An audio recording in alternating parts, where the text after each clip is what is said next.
बागेश्वर धीरेन्द्र कृष्ण शास्त्री ने दिल्ली से वृंदावन के लिए 10 दिनों की पदयात्रा शुरू की है। बागेश्वर धाम के पीठाधीश्वर पंडित धीरेन्द्र कृष्ण शास्त्री की ये सनातन हिंदू एकता पदयात्रा दिल्ली के इंद्रप्रस्थ इलाके से शुरू होकर उत्तर प्रदेश में मथुरा वृंदावन तक जाएगी। 7 नवंबर यानी आज से शुरू पदयात्रा का शुभारंभ हो चुका है। ये पदयात्रा 16 नवंबर तक चलेगी और ये पदयात्रा दिल्ली हरियाणा से होते हुए उत्तर प्रदेश के 422 से ज्यादा इलाकों से गुजरेगी। धीरेन्द्र कृष्ण शास्त्री की इस पदयात्रा के जरिए 5 करोड़ लोगों तक पहुंचने का दावा कर रहे हैं। 10 दिनों में करीब 2 लाख लोग इस यात्रा में शामिल होंगे। धीरेन्द्र कृष्ण शास्त्री का दावा है कि उनकी इस यात्रा का मुख्य उद्देश्य यमुना को गंगा की तरह शुद्ध पवित्र बनाना है। उत्तराखंड के यमुनोत्री से निकलने वाले यमुना हरियाणा से दिल्ली और उत्तर प्रदेश आकर बेहद प्रदूषित हो जाती है। ब्रज क्षेत्र में मांस शराब की बिक्री पर बैन, गाय को राष्ट्रमाता का दर्जा, श्री कृष्ण जन्मभूमि में भव्य मंदिर के साथ सनातन धर्म की एकता जैसे मुद्दों के भी चर्चाएं। यात्रा के पहले दिन मंच पर साध्वी ऋतंबरा के साथ भी तमाम संत मौजूद रहे। साथ ही पदयात्रा में कथावाचक जया किशोरी भी इस मुहिम में शामिल होंगे। कभी कुमार विश्वास, द ग्रेट खली, अक्षरा सिंह, सुनील गुरुवर जैसे कलाकार भी इस पदयात्रा में शामिल हो सकते हैं। वहीं पंडित धीरेन्द्र कृष्ण शास्त्री के इस सनातन हिंदू यात्रा का विरोध भी हो रहा है। दलित पिछड़ा समाज संगठन पदयात्रा को रोकने की मांग को लेकर राष्ट्रपति को पत्र लिख चुका है। साथ ही पदयात्रा को रोकने के लिए संगठन सुप्रीम कोर्ट में भी अर्जी लगा चुका है। इसी के साथ ही दलित पिछड़ा संगठन का पदयात्रा का विरोध भी करेगा। आज इसी मुद्दे पर विस्तार से बात होगी, चर्चा होगी, लेकिन कुछ मेहमान हमारे साथ जुड़ेंगे। लेकिन उससे पहले सियासी बयानबाजी आपको सुनवाते हैं, फिर इसके बाद करेंगे बड़ी बात। पूरे संत समाज रात भर जागे। हम सबने कोशिश की कि तुम्हें व्यवस्था में कोई कमी ना हो, पर इन 10 दिनों में व्यवस्था नहीं, आस्था देखना। इन 10 दिनों में तुम व्यवस्था देखने मत चलना, सनातन का धर्म जो ध्वज देख करके चलना।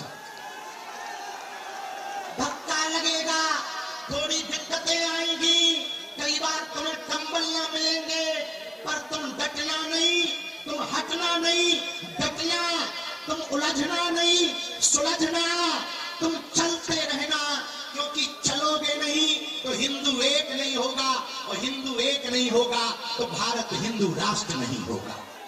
यह यात्रा वैचारिक क्रांति की यात्रा है। ये यात्रा राष्ट्रवाद को शून्य करके राष्ट्रवाद को बढ़ावा देने की है। धीरेन्द्र कृष्ण शास्त्री ने आज एक गैर संवैधानिक यात्रा सत्ता के संरक्षण में शुरू की है, लेकिन हमारी लड़ाई है। हमने राष्ट्रपति जी के यहाँ भी गुहार लगाई थी और सुप्रीम कोर्ट में भी गुहार लगाई थी। आज हमारी लीगल टीम भी सुप्रीम कोर्ट पहुंच चुकी है। हमारा संगठन भी, दलित पिछड़ा समाज संगठन, पहले से लड़ाई लड़ रहा था, लेकिन भाई चंद्रशेखर आजाद जी, आजाद समाज पार्टी, भीम आर्मी और हमारे ओबीसी महासभा सहित सभी साथियों ने इस लड़ाई को और मजबूत करने का काम किया है। ये लड़ाई हम लड़ते रहेंगे। सुप्रीम कोर्ट तो इस यात्रा को रुकवाएगा, ऐसा हमें पूरा भरोसा है, लेकिन इसके साथ साथ ये भी बिल्कुल स्पष्ट बात है कि अब हम सड़कों पे भी उतर रहे हैं और 10 दिन तक जब तक यात्रा चलेगी तब तक हमारा भी किसी न किसी प्रकार का प्रदर्शन चलेगा। संविधान जीतेगा और गैर संवैधानिक काम करने वाले लोगों को हराएंगे।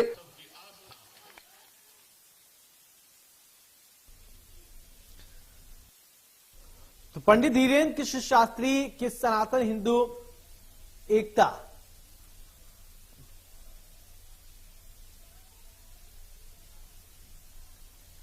चलिए अब चर्चा की शुरुआत करते हैं। हमारे साथ खास मेहमान जुड़ रहे हैं। भगवती शुक्ला जी हैं, अध्यक्ष हैं राष्ट्रीय सनातन सेना की। बहुत बहुत स्वागत है भगवती शुक्ला जी।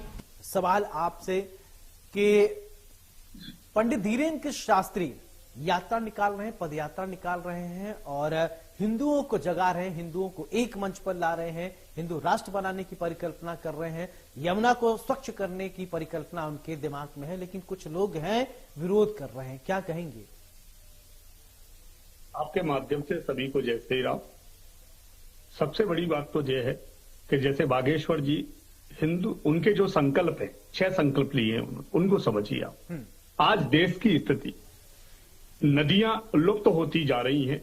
अगर यमुना की सफाई नहीं हुई तो हम यमुना के अस्तित्व के लिए हर सनातनी जो उनसे जिनकी वही जल की व्यवस्था हो रही है, वो सभी देखेंगे कि मां यमुना वहां से समाप्त हो गई। दूसरी, हमारे धार्मिक जो स्थान है वहां पे मांस मदिरा का भाई रोक लग जाए तो वो ठीक है। कृष्ण जन्मभूमि की मांग जो पूरे देश के हर सनातनी की आस्था का केंद्र है, उसकी मांग बागेश्वर जी उठा रहे हैं।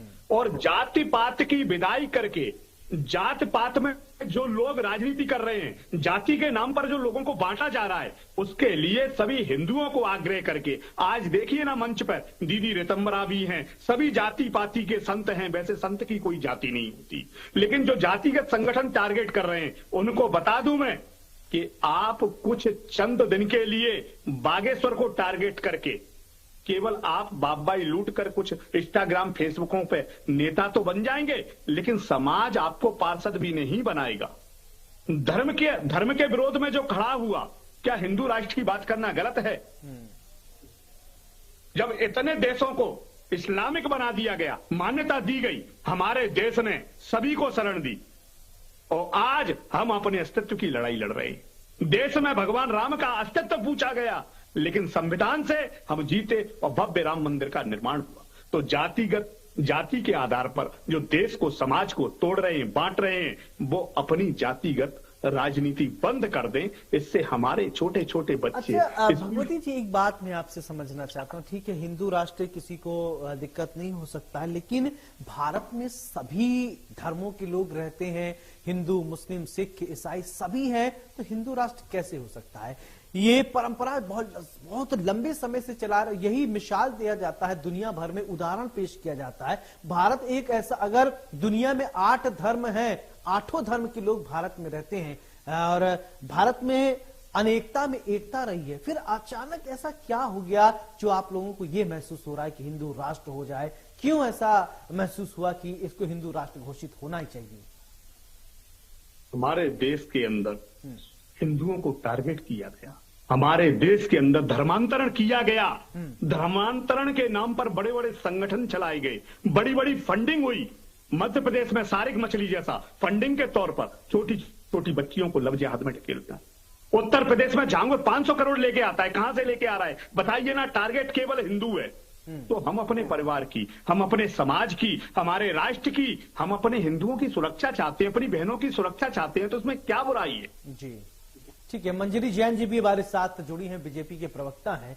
मंजरी जी, पंडित धीरेन्द्र कृष्ण शास्त्री पद यात्रा कर रहे हैं और इस पद यात्रा को लेकर अब विरोध भी होने लगा है। कुछ लोग विरोध कर रहे हैं और ज्यादातर लोग सपोर्ट कर रहे हैं, समर्थन कर रहे हैं। क्या कहेंगी आप?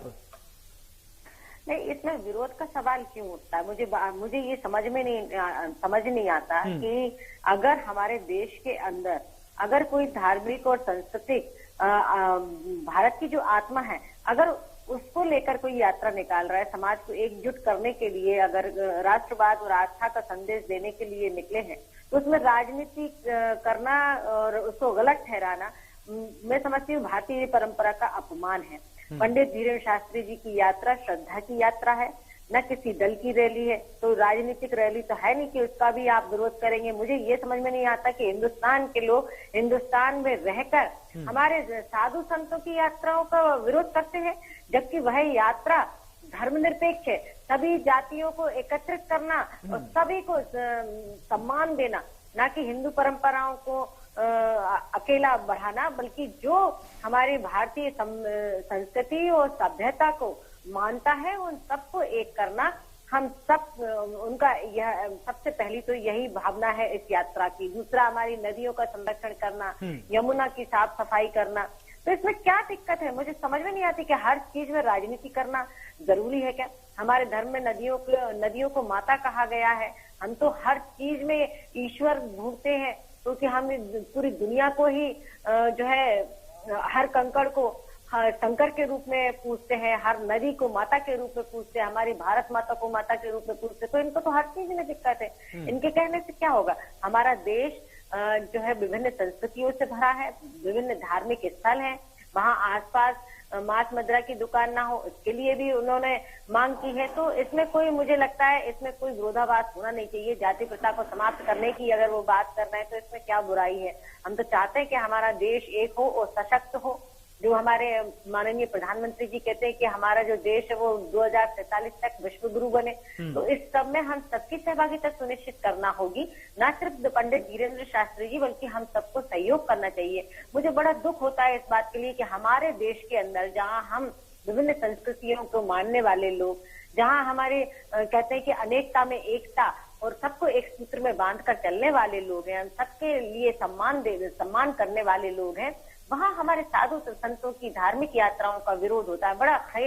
बड़ा खेद होता है कि हर चीज में लोग राजनीतिक ढूंढते हैं। अभी धीरेन्द्र शास्त्री जी हमेशा ये कहते रहते हैं कि भारत को हिंदू राष्ट्र घोषित कर देना चाहिए और गाय को गौ राष्ट्रीय